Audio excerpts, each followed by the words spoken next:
Video কলে যেটা দেখিয়েছে রফিক, যে সে নাজমুলকে ধরে নিয়ে গিয়েছে এবং তাকে কোপ দিয়েছে, তো আলটিমেটলি সন্ধ্যার আগে এই ভিকটিম মঞ্জুরুল মারা যায়, তাকে হত্যা করা হয়।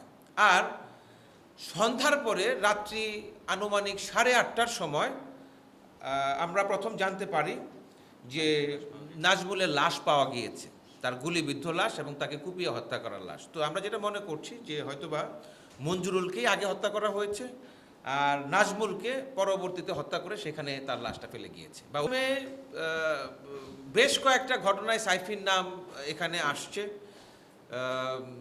ওর নামে 4টি মামলা ইতিপূর্বে আমরা পেয়েছি, হত্যা এবং মাদক সহ প্রায় 4টি মামলা ইতিপূর্বে তার নামে রয়েছে।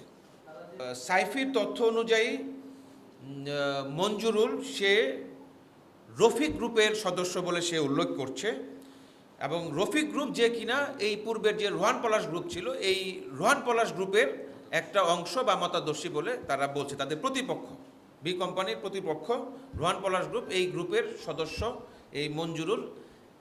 সাইফির ভাষ্য অনুযায়ী সে এটিকে বলেছে। আমরা কোনো ধরনের রাজনৈতিক সংশ্লিষ্টতা আমরা পাইনি এখানে।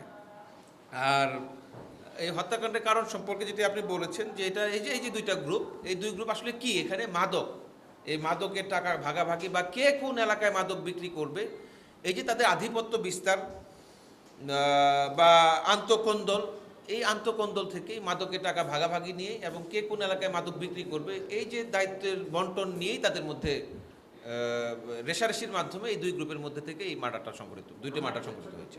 সে নিজে কোপ দিয়েছে এবং সরাসরি সে নেতৃত্ব দিয়ে সে এলাকায় গিয়েছে, তার সাথে তার সাঙ্গপাঙ্গ নিয়ে সম্পূর্ণটা সে আমাদের কাছে স্বীকার করেছে।